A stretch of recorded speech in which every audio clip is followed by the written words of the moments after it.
Some changes to the School Accountability Act are working their way through the State House. The law that passed in February gives tax credits to parents who transfer their child from a failing public school to a private or parochial school. It's been one of the most controversial moves the legislature has made all year. Paige Malone has been there for the fiery debate today. She joins us live from the Alabama House of Representatives. Paige? Well, Bob, as you mentioned, the Accountability Act is law, but there are some changes working through Montgomery. Now, joining me now is State Representative Chad Fincher. Now, you've been pushing the Accountability Act since the beginning. So I know it passed the Senate just a few hours ago. What's going to happen if the House concurs? What kind of changes are we going to see? There's a few technical changes from the original act that passed back early in the session. What we're doing, we're clarifying the definition of a failing school. We're allowing corporate contributions to the scholarship programs, increasing that from a 50% level to a 100% level. We're also clarifying some issues that the Department of Education had when it come to how transportation was handled from students to transfer from within inside districts or outside districts from a public to a public, just making sure that that was not going to put an undue cost or burden on the local districts and school systems.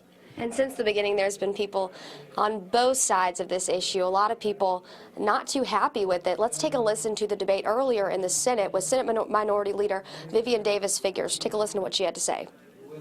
You all have violated the rules before, so I'll just go out of this session violating rules, because I'm going to say what I need to say, because you are affecting the children of this state of Alabama. Madam President. And you can mess with me all you want to, but when you start picking on the children of this state, it's another matter. Madam President. So, Madam President, you're going to call security and ask them to take me off the floor? Senator Morris, you have recognized. I will go to jail over this one. This is ridiculous, What I want to President. explain is this. We tried to explain last time, and the same thing happened.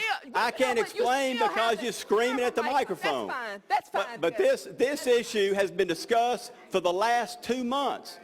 What this represents today are 2 months of working with the people in this body and everyone else. This is about helping parents and children in the state of Alabama. That's exactly what this is about. And it's about those failing systems finally having a chance. And I'm more than willing to take questions, but when it's nothing but people screaming at a microphone, you get nothing done. But if the lady has a question, I'll be glad to have it. But the senator, I believe, may have a question, and I'll be glad to take it. That's Senator Figures there talking about the Rules Committee shutting off debate. And Representative Fincher, this is something, again, we've heard since the beginning, the Democrats saying that the Republicans have kind of shut off their voice on this issue. What do you say to that? I just have to disagree. We have been talking about this issue the entire session. We passed the Accountability Act, I think the second or third week of the session. We've been in session 3 months. There's been unlimited discussion about this legislation. Now, there's been differences in agreement on what we're trying to accomplish and how we get there, but there's been plenty of opportunity for any member to talk to me personally or any other supporter of this legislation. Well, thank you so much. I understand that substitute should be on the floor next up, so just in a few minutes. Yes, thank you. I appreciate it. And we'll keep you all updated on what comes out of here. In Montgomery, Paige Malone, Fox 10.